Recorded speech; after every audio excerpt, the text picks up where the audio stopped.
네, 길부장의 파워블로그 이어가겠습니다. 시장의 메인 이슈 함께 분석해보는 시간인데요. 오늘도 우리투자증권 강남대로지점 길계선 부장과 이야기 나누겠습니다. 안녕하세요. 안녕하십니까.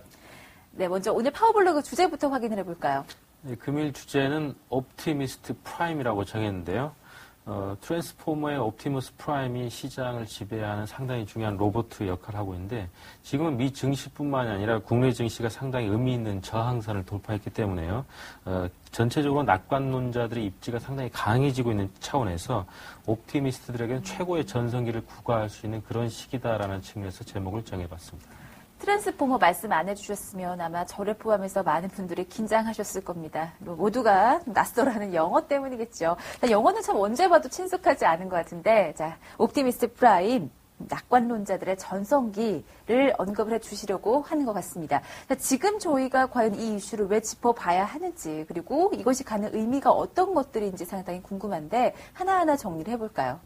네, 전 세계 금융시장의 구루들의 얘기를 한번 체크를 해봐야 될 것 같은데요. 전 세계 헤지펀드 및 펀드 시장에서 탑 리스트에 항상 랭크되어 있는 회사가 있는데 블랙락이라는 회사가 있습니다.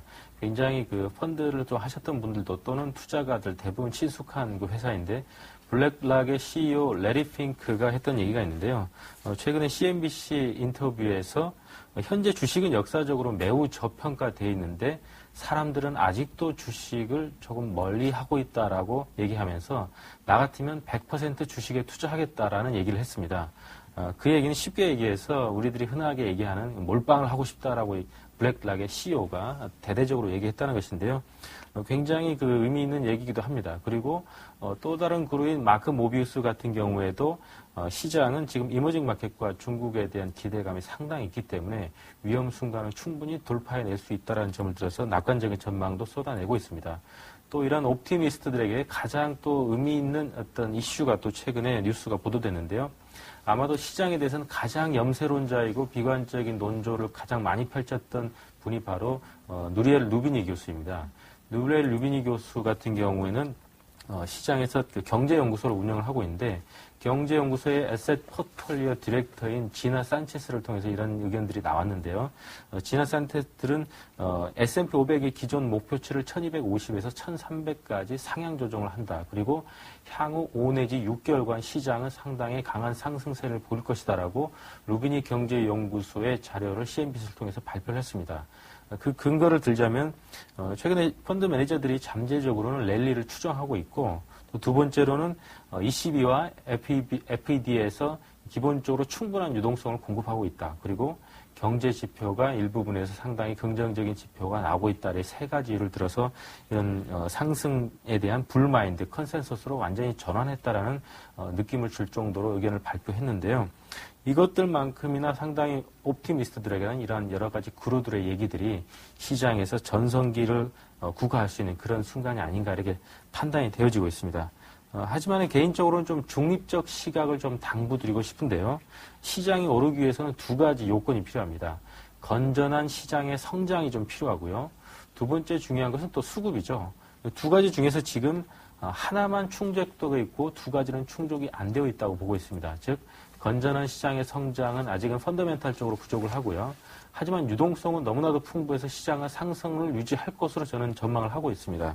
하지만 시장의 성장과 회복의 메커니즘 자체가 펀더멘탈적으로 변하지 않은 상태에서 유동성망으로 한없이 끝없이 주식시장이 상승하기는 좀 부담스럽다고 보고 있기 때문에 중립적인 시각을 통해서 현재 상승 기조 간의 트레이딩은 충분히 가능하다. 수익률은 구가할 수 있다. 이렇게 보고 있는 것이고요. 전체적으로는 중요하게는 이제 중립적 시장의 가장 큰 모멘텀은 제가 최근에 뉴스를 봤더니 S&P에서 미국의 신용 등급 전망을 향후 6개월 내에 하향 조정할 수도 있다는 전망을 내부쳤습니다. 따라서 지난 8월 달에 미국의 신용 등급 하향이 조정되고 나서부터 시장이 폭락했던 것을 감안한다 그러면 지금은 유동성만으로 시장이 계속 유지되기에는 조금 부족하기 때문에 건전한 시장의 펀더멘탈 개선과 함께 유동성이 충족된다면 시장이 완벽한 대세 상승으로 갈 수 있다. 하지만 아직은 두 가지 충분 조건 중에서 하나만 충족되어 있기 때문에 중립적 시작을 통해서 일단 트레이딩으로 수익은 추구해보자. 이런 측면을 얘기 드리고 싶습니다.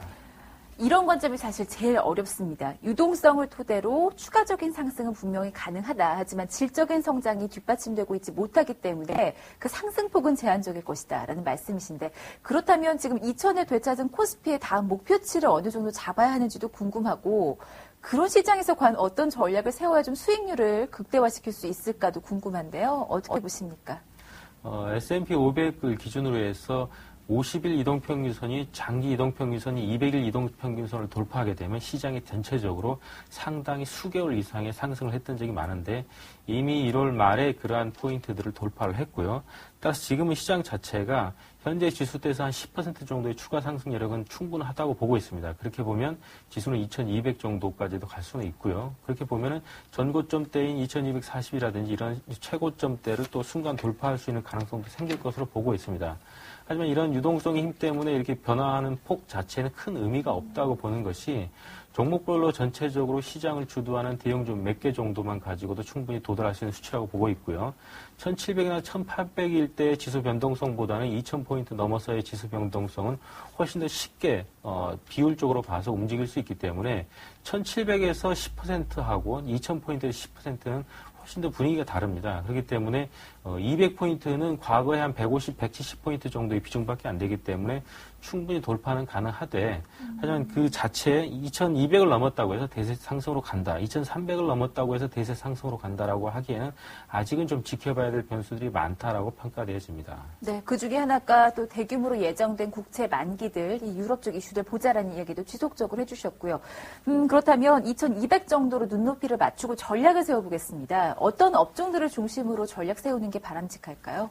전일 증시의 2000포인트를 찍는 순간에 업종별 변화를 봤더니 가장 중요하게 눈에 띈 것은 IT 업종이 약간 시장의 변동성에서는 좀 뒤로 후순위로 밀려나 있고 대체적으로 정유나 화학이라든지 기존의 어떤 제조업 부분 섹터들이 상당히 강하게 치고 올라가는 모습이 좀 눈에 띄었습니다.